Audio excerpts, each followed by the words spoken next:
Carlyle 180 degrees in another direction. Sure enough, a year, 2 years later, the Gulf War hit. And everybody knows that wartime is boom time for the defense industry. So once the Gulf War hit, these properties skyrocketed again. And Carlyle made a ton of money. They did very, very well. They really cleaned up during that 3 or 4 year swing. And after that, Carlyle said, hey, you know, having these politicians on board is pretty great. I mean, they know things that nobody else knows. In fact, you know, Frank Carlucci was setting up policies while he was in office as Secretary of Defense that he's now capitalizing on as chairman of Carlyle Group. And, you know, it's a brilliant scheme if you think about it. You set up the policies, you leave office, you go into business, and then you exploit those policies. They picked up George Bush, James Baker. Richard Darman is over there, who was a former budget director in the White House. Arthur Levitt, the former SEC chairman. William Kennard, the former FCC chairman. In Europe, you have former Prime Minister of England, John Major. Karl Otto Pohl, from the head of the German Central Bank. Eberhard Kuhnheim, who's the chairman of the Supervisory Board of BMW. The Asia part, former Prime Minister of Thailand. Former President of the Philippines, Fidel Ramos. And at one point also, the former Prime Minister of South Korea was on their board, a man named Mr. Park, who used to head up the largest steel company in South Korea. The list just goes on and on and on. So these guys carry a tremendous amount of influence, and they are able to predict trends in global markets, predict trends in political shifts. And in some ways, and this is the sort of the most insidious part, and if you want to be cynical about the Carlyle Group, you have to be concerned about their ability to influence these trends and actually affect change in government policy, which would positively affect their investments. Former government officials tended, before Carlyle, to go to academic institutions, or they tended to, some just retired, or many of them became lobbyists. Well, for someone like Jim Baker, who really had been at the pinnacle of American power for over 10 years, he'd been chief of staff, he'd been secretary of the Treasury, ultimately secretary of state. For Jim Baker to be a lobbyist or even to be a lawyer was not something that was terribly interested in him.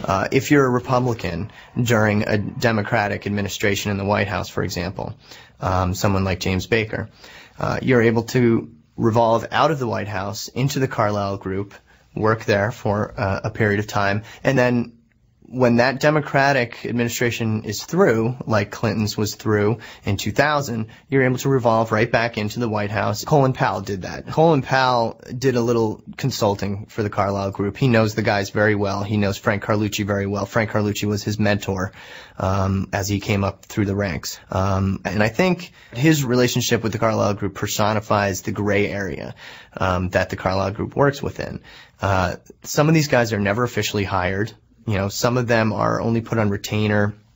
Some of them are paid in very ambiguous ways, like through investments that they make through the Carlyle Group or the amount of money that they help raise, that kind of thing. So it's never really clear at any given time who exactly is working for the Carlyle Group. No one really knows unless, you know, they officially...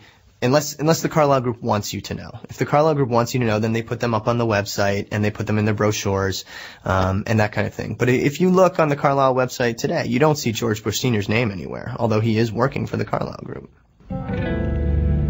George Bush Sr. is a fundraiser.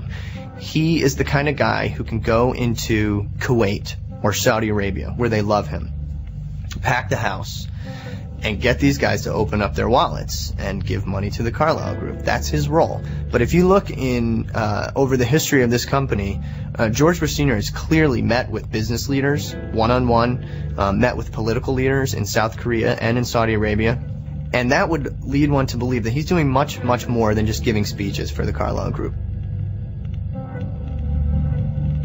So I got a call one day from Carlyle after I blasted them in the papers, and they said that maybe we should get together and talk. We had breakfast at the Mayflower Hotel. Everything was going just fine. We were eating our eggs and bacon and talking about the weather, and then somewhere in the middle to the late part of the meal, he said, how come you're trashing former President Bush? And he said, he's a very, very good, decent man, and, you know, I think it's really unfair what you've been doing about former President Bush. And I said, well, you know, all you have to do is tell the world what exactly he's doing for you. And I said, what is he doing for you? And what's his position there? How much money did he make last year? And he said, well, I can't tell you how much he made. Has no official position. And I said, yes, he does. He was the head of your business council in Asia. Last I checked, he still is. And he goes, well, that's just an advisory post. And he said he just gives speeches. And I go, how much does he get a speech? And I said, I heard it's well over $100,000 every time he opens his mouth. And I said, so if it's just a few speeches, why don't you just tell us where and when and how much? And then people like me will go away. And he said, well, that's not possible. George Bush Sr. after he left the presidency, he was working for Carlyle and made several swings through East Asia, going to Thailand, going to South Korea and other places, sort of looking for investment opportunities for Carlyle. And Carlyle finally settled on South Korea.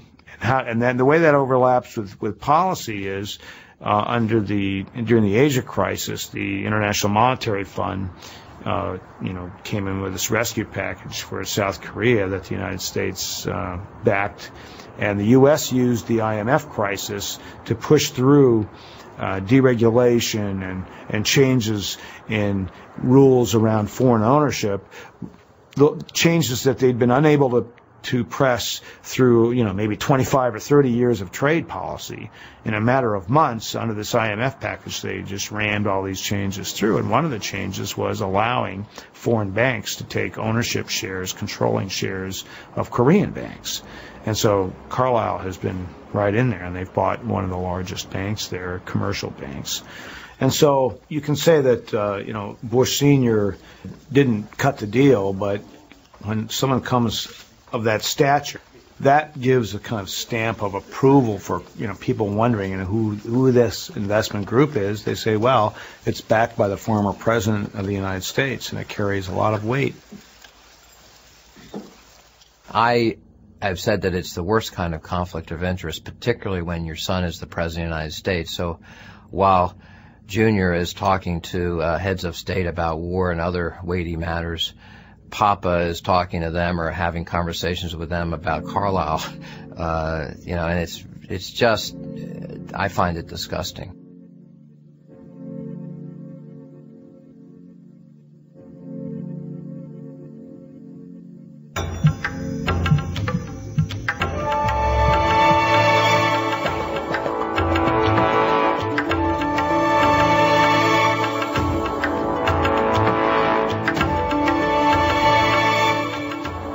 Carlyle bought United Defense, which is one of the largest military contractors in the country, in 1997, and they went on to work with United Defense on a very specific program called the Crusader.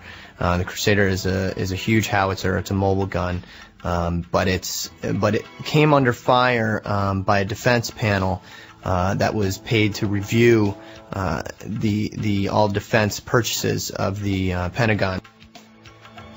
One fateful day, we were having a hearing on the upcoming defense authorization legislation, which is going to authorize almost an unprecedented amount of money for defense spending, $400 billion.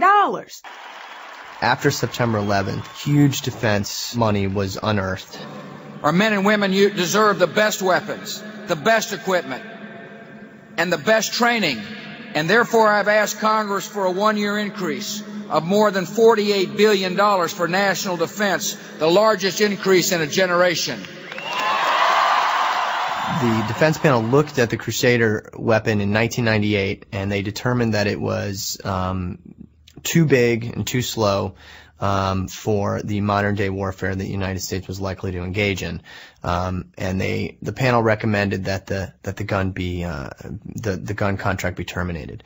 We need to be agile and mobile.